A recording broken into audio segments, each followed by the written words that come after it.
దేవునికి స్తోత్రం. నేటి దినాన మన అరుణోదయపు దేవుని వాగ్దానము మొదటి సమూయేలు గ్రంథము 26వ అధ్యాయము 24వ వచనము. చిత్తగించము, ఈ దినమున నీ ప్రాణము నా దృష్టికి ఘనమైనందున యెహోవా నా ప్రాణమును తన ఘనముగా ఎంచుకొని బాధలన్నిటిలో నుండి నిన్ను రక్షించెను. హల్లెలూయా. ప్రియమైన దేవుని బిడ్డ, నువ్వు బాధపడతా ఉన్నావా? వేదన చెందుతూ ఉన్నావా? అయితే దేవుడు అంటున్నాడు ఈ దినాన తన వాగ్దానంతో, నీ ప్రాణము ఆయనకి ఘనముగా ఉన్నదని. కనుక ఆయన నిన్ను ఘనముగా ఎంచినందున ఆయన నిన్ను రక్షించబోతా ఉన్నాడు.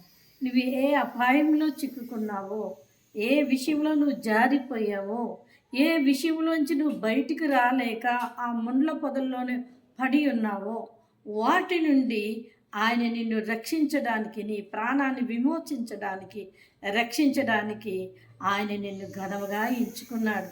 కనుక నువ్వు దేవుని యందు నీ విశ్వాసాన్ని ఉంచు. దేవుని వైపు చూడు, యేసుక్రీస్తు వారి వైపు చూడు. ఆయన ఘనమైన దేవుడు గనక నిన్ను ఆ యొక్క ముండ్ల పొదలోంచి, ఆ చిక్కులోంచి నిన్ను విడిపించి నిన్ను ఘనముగా ఆయన నిలబెట్టబోతా ఉన్నాడు.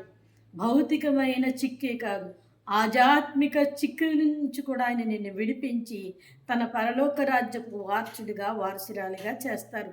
కనుక దేవుని యందు నీ విశ్వాసం ఉంచి ప్రభు వైపు చూస్తూను నడువు.